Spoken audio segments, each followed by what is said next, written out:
أهلا بمشاهدينا وكل متابعين كرياتيف ديزاينر. النهاردة هنتعلم نعمل إيديت على صورة.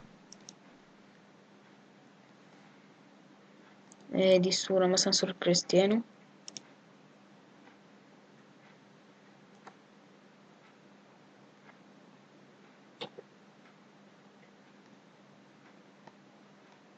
نكرر الباك جراوند، كنترول جي.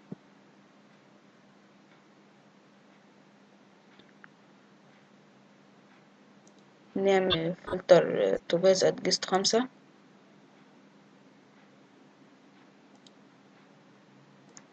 أنا هختار الإفكت ده.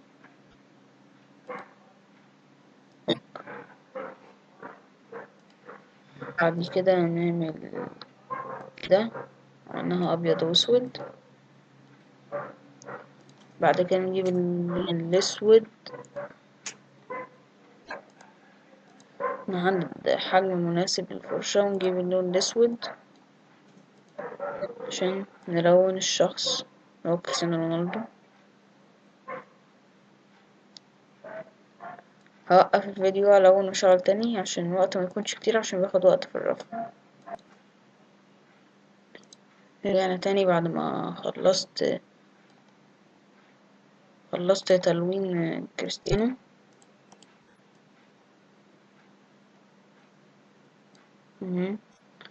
بعد كده هنرجع اللاير اللي احنا بنشتغل عليه، نجيب فلتر توباز دينويس 5.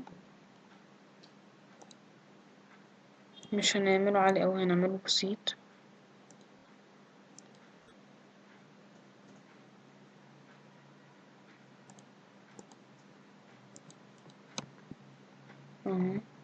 كده تمام. بعد كده هنضيف حاجة زي افكت في ملحقات الدرس اهي، تلاقيها تحت الدرس في الملحقات. نجيبه كده، نقلبه عشان يبقى ناحية، نخلي مركز النور كده في السن بالظبط بتاع الصورة.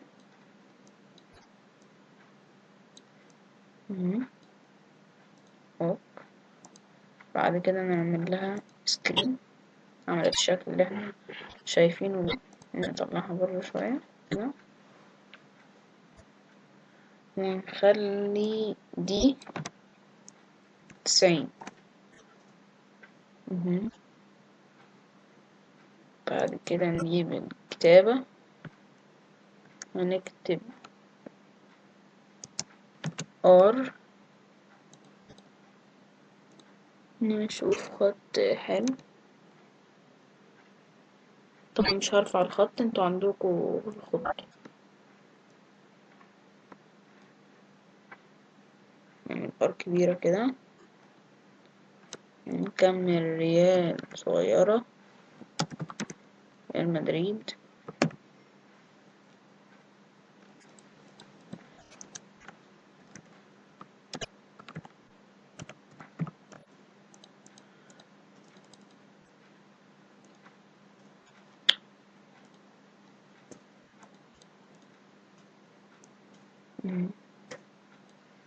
هنصغر شوية، احنا نحط كلمة تانية تحتيها.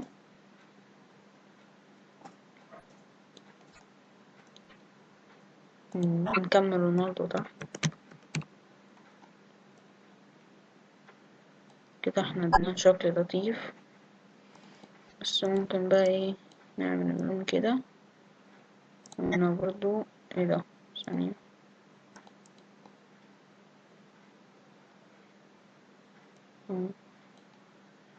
الكتابة كلها فوق الأبيض والأسود اللي احنا عاملينه. دي برضو نعملها اللون أحمر، احنا بنغمق الأحمر برضو شوية كده عشان ما يبقاش شكل وحش. بعد كده بنعمل له أشكال شادو. دي ستروك 3 أسود اهو، طلع الشكل كده. وكله بقى نفس الحكاية، بننبس ستروك اهو.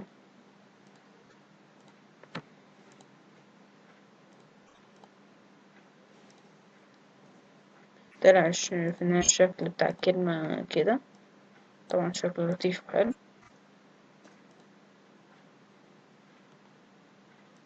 مم. ممكن أعوجها بقى عوجة بسيطة كده.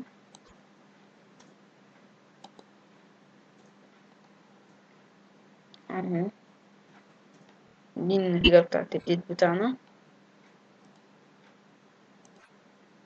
سيف اس منها في الملحقات عشان أوريكم بس الفرق، وهتلاقوه في الملحقات برضه. أهو. دي الأصلية، دي بعد ما عملناها. طبعا خلينا شكلها حلو شوية